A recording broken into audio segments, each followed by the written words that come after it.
right, welcome everyone to our session tonight. We're going to go ahead and get started. I know that there are people still making their way in. We'll just get that sort of beginning of everything on the go. Good evening, and thank you for coming to our first evening session for our book study. Welcome to our session tonight, and we're going to start with our land acknowledgement. We acknowledge that ONlit-org's work takes place on the traditional Indigenous territories, and we acknowledge that there are 46 treaties and other agreements that cover the territory now called Ontario. We are thankful to be able to work on this land. We are thankful to First Nations, Métis, and Inuit people for their care and teachings about the earth.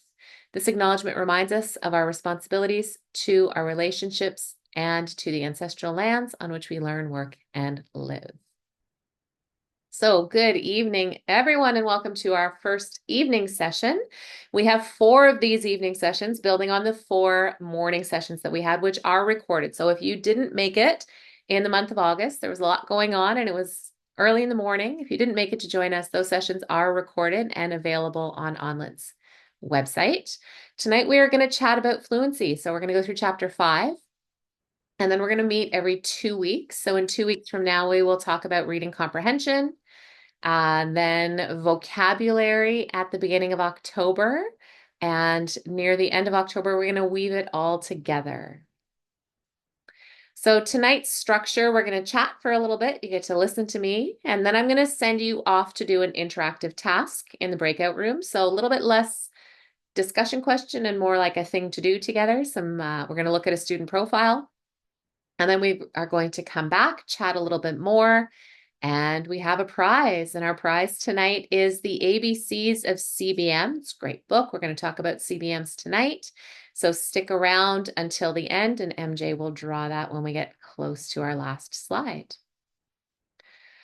So we're going to just pause at the beginning because we're at the halfway point in our book study. And some of us have been here for the first part. Some people are just hopping on for the evenings, and some people kind of are picking up from recordings. So when we stop and consider why this book at this time, as we get to this halfway point, and as we navigate the new language curriculum and the significant changes that have come, especially in Strand B, we're really looking to find ways to reach all of our students as they develop those skills that lead to proficient reading. Part of the new curriculum and part of that move to structured literacy, as well as PPM 168, involves us beginning with a better understanding of our students and the skills and knowledge that they've developed, as well as their next steps. So finding all of this out about our students really does begin with screening. The Ontario Human Rights Commission's Right to Read report, which I don't know if you saw, but it was very exciting. The 2-year update came out this week. It, might be in it. I strongly encourage you to take a look at it. It does recommend that we screen all of our students at the beginning, middle, and end of the year.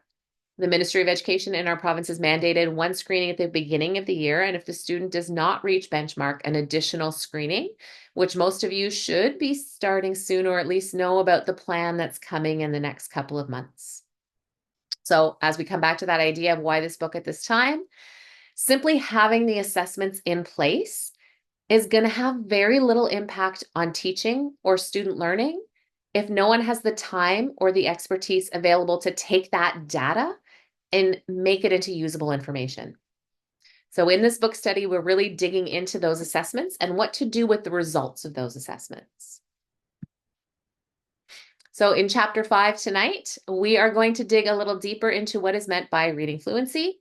We're going to explore how to assess fluency and how to provide instruction that targets the development of this key skill. And we're going to begin with a quote that expands on that idea and that also in a way really kind of sums up the whole chapter. And Smartt and Glaser say that reading fluency is described by researchers as complex and multifaceted, not simply defined as reading fast. So we're going to use this idea as an anchor for our thinking as we move through this work on fluency. Reading is not simple, and it is not simply fast reading. This is a misconception that we and our students often have regarding fluency. So it really is not about reading as quickly as possible.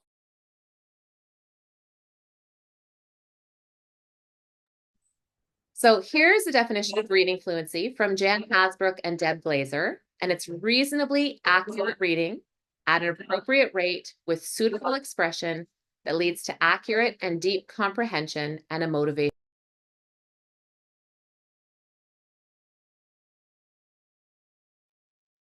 So our first key takeaway for this chapter, we've gone through a couple of quotes.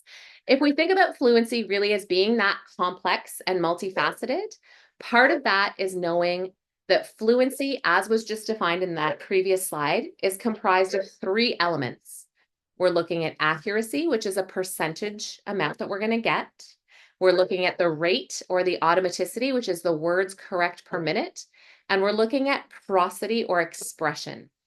The rate is important. The accuracy in word reading is critical. And the flow or the prosody in our voices really do reflect that understanding of meaningful phrase and syntax. And ultimately, comprehension is the outcome of fluent reading, right? The combined word reading and language abilities that the reader brings to that task. We know that there is a lot of research spanning multiple decades that supports really measuring rate and accuracy or oral reading fluency using curriculum-based measures. So remember I said the prize at the beginning of the night, the CBMs. And that's the screening tools that we use in our boards.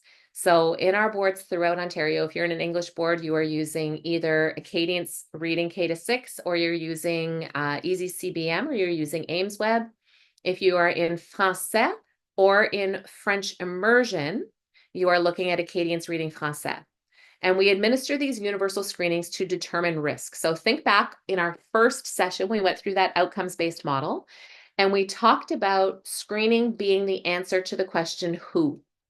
Which students or systems or grades or schools or boards even are at risk of not attaining proficiency in the future and therefore need intervention as soon as possible.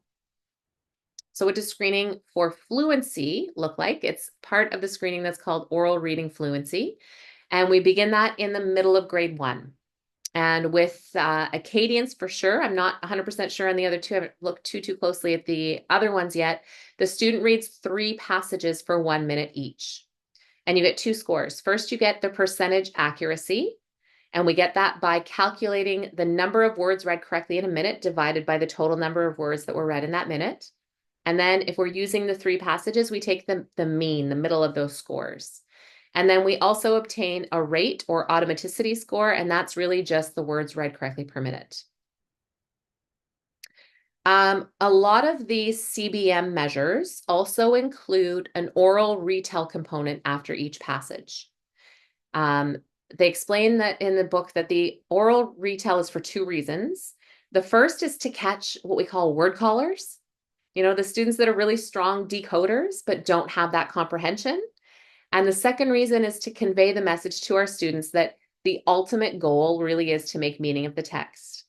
But all that to say, even without that retell component, we know that the words correct per minute score in and of itself is really highly correlated with that reading comprehension. Okay.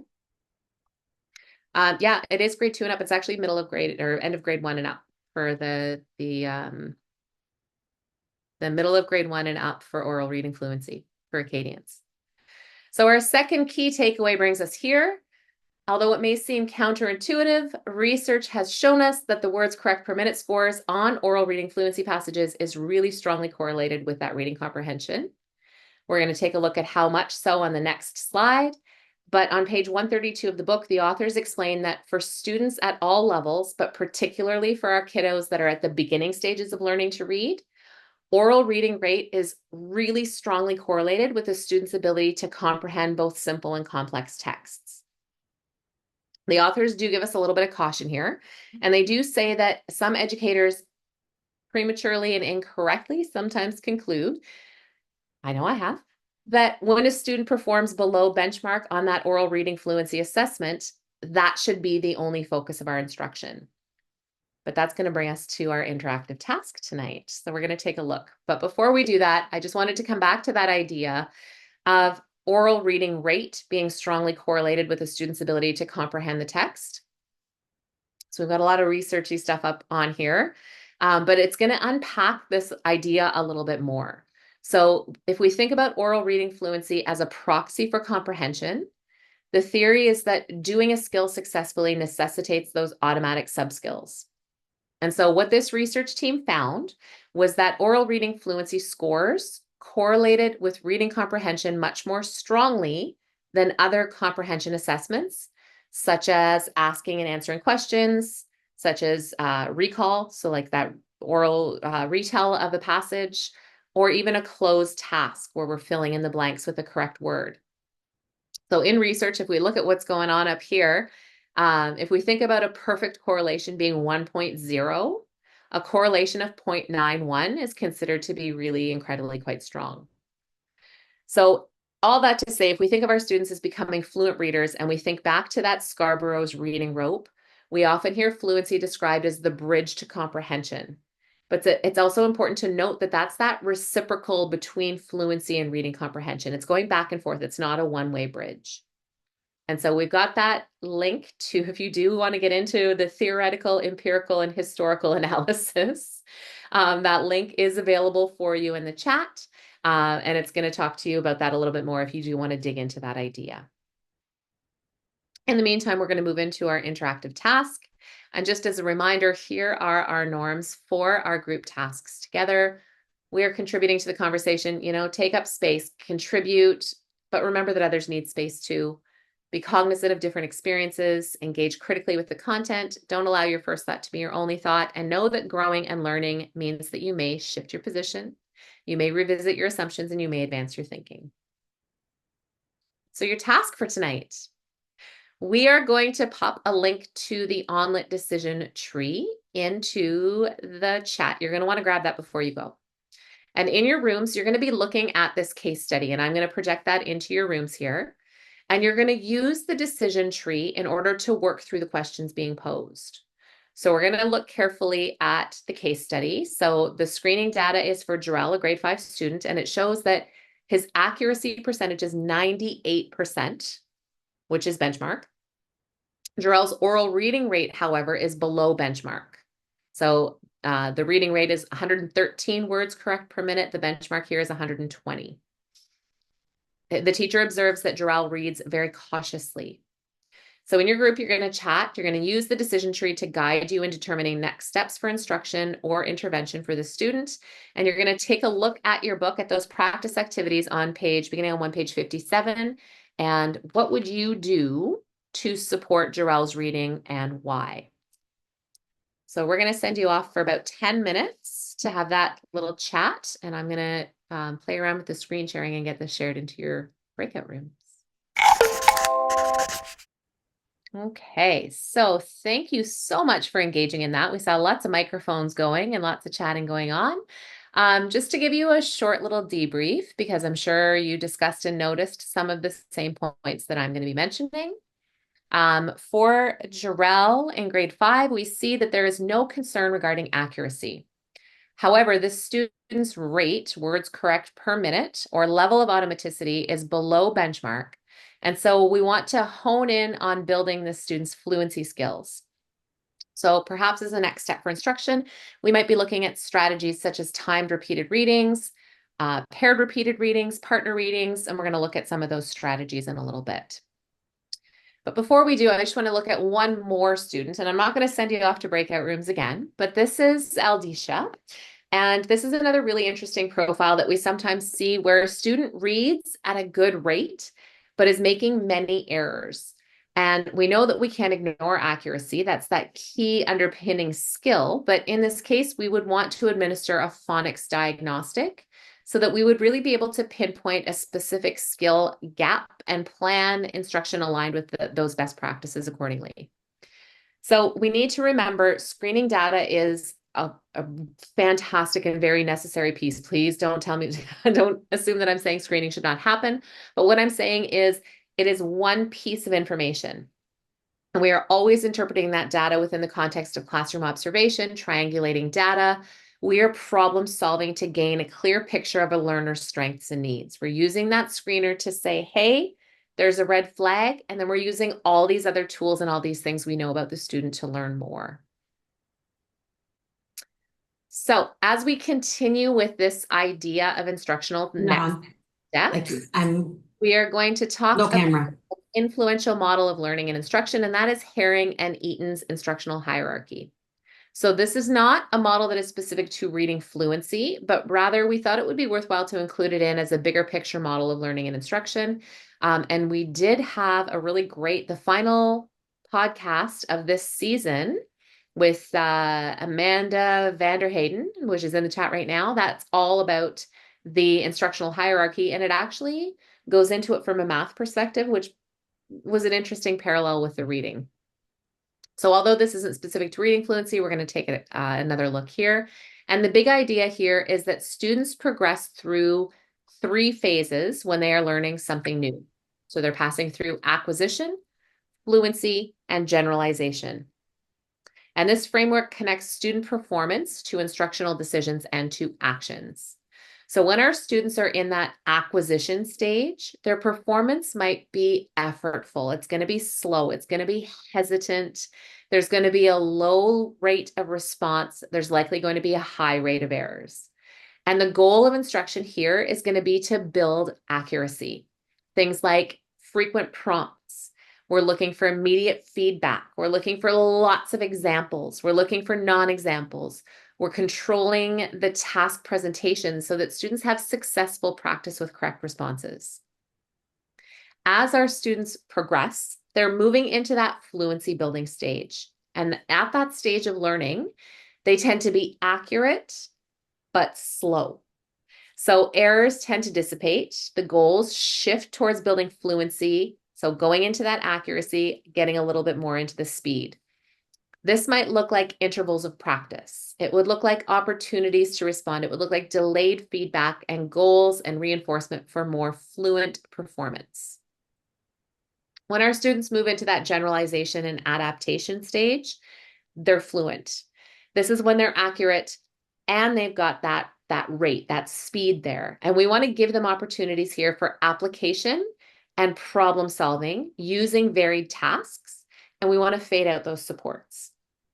So the big takeaway here is that an instructional activity must match the phase in which the student is functioning. And that's our job. It's to understand where our students are and to design instruction geared towards that space. All right. So the ultimate goal of reading is for students to become fluent readers, gain meaning from written word, apply higher order thinking skills to infer meaning, expand their knowledge, and experience pleasure from reading. A student is a fluent reader when their reading is accurate and when it's happening at an appropriate rate. So this means that the task of decoding is automatic, and then more energy and focus can be directed towards understanding what is being read. And of course, when you understand what's being read, then you can have a pleasurable experience in reading. And that brings us to that Matthew effect, right? When we think about deriving pleasure from reading, we know that it's hard for kids to get pleasure or joy out of doing something that's hard for them. And this slide shows that Matthew effect. It's a biblical reference, like the rich get richer and the poor get poorer. And the authors say that we know from research and from common sense that good readers read more than poor readers. I'm not going to go on and on about this, but this diagram just highlights the moral imperative of early screening and effective research-driven instruction that is guided by that screening. The acquisition of fluent reading starts a positive feedback cycle. Those who read more improve more. They're exposed to more vocabulary, and so on and again, and the rich get richer. Our struggling readers often do not choose to read willingly because it's hard for them, and motivating them to read is challenging. So they end up reading less text, which means fewer opportunities for practice and for potential improvement. So it's so challenging for those struggling readers to catch up. It really puts the onus on us to provide that broad research-based instruction for everyone and to really quickly and reliably identify which students need more. And sadly, we know that our struggling readers, they just don't have that time on their hands. So as we move to our third key takeaway and we think about students needing to accumulate those miles on the page, we're thinking about practice. We're stating that reading practice that builds fluency must be oral, planned, and monitored. And there's a list of simple guidelines to address the issue of how to motivate struggling readers. And if you look on pages 133 and 134, you'll see that list. Some of the points to highlight are the idea of really using a text for the student's instructional level with a little bit of a challenge. Looking at building automaticity with timed readings at those sub-skill levels, looking at not just reading text, but building those skills up, letter names, sounds, words. Looking at encoding. If you look at page 166, there are two sides of the same coin, right? We're connecting print to sound and sound to print, which needs the same to happen in both directions.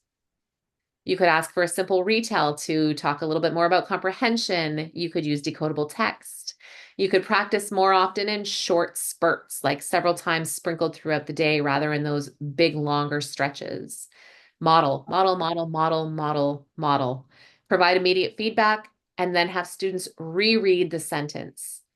Emphasize fluency instruction once students can read at least 60 words per minute.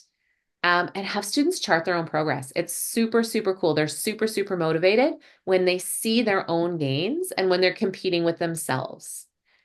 So then it's easy for us as teachers to see their growth. Benchmarks are made visible. There's a couple of charting templates actually provided in the book. Okay, so let's talk a little about high frequency words. And I really want to hone in on repeated exposure to high frequency words and the fact that practice and building automaticity can occur at the level of words, improving fluency through that instant sight recognition. And in our last session, when we talked about phonics, we looked into and we discussed what a sight word is. And we talked about how every word wants to grow up to be a sight word. And just to review that idea, all words that can be read automatically are sight words. It's not a list that's somewhere. You've got way more sight words than are on that list because you can read those words automatically without sounding them out. That a sight word can be a sight word, whether it's a high frequency, a low frequency, a regular, an irregular word. Not all sight words are high frequency words. Microscope, right? We can read it instantly. It's a sight word. It is not a high frequency word. You're also going to recall from last session, if you were here, if you got to see the recording, that we have to decode and read a word several times, and that number really is going to vary between children in order for it to be orthographically mapped or stored in the brain for permanent retrieval. So direct systematic instruction in the code, practice applying the decoding process while reading, and repeated exposure to high frequency words are all going to work together over time to contribute to an individual's growing sight word vocabulary. The more words we can recognize by sight, or the bigger sight word vocabulary we have, the more cognitive energy can go to making meaning from a text. So when we look at teaching high frequency words, quick strategies that can support that endeavor, page 138, page 139, you're going to find a list of Wiley Blevin's top 248 high frequency words in English. It's a combination that you might find more helpful and beneficial in targeting specific words for instruction K-2, as well as for older struggling readers. It combines the Dolch basic sight vocabulary, the American Heritage List, and the Fry 100 instant words. And any irregular words are marked with an asterisk. If you, have concerns about how a student is progressing through that list, that is high frequency word mastery, you should double check their performance on phonemic awareness assessments and the letter name sound measures. So again, going back to that idea of the decision tree, where it's looking above and below as well. We are not suggesting here that students are going to memorize this list of words. We are suggesting here that they are going to decode and practice them frequently so that eventually they become recognized automatically. Some ideas for teaching heart words can be found on pages 147 to 149, and the authors do recommend that the words are taught as they are introduced in the program that you're using or as needed to allow students to read the decodable text that you've provided so that they get that practice right away. Some of the great ideas are listed up on here. They're highlighted up on that slide for ways that we might be teaching those high frequency words. And whichever list you decide to use, it's recommended that you compare that list to what is used in whatever reading program that you've got. There is some teacher rationale on page 150. If you kind of read through that thinking as she considers what words to choose and when and how, I found that piece really valuable.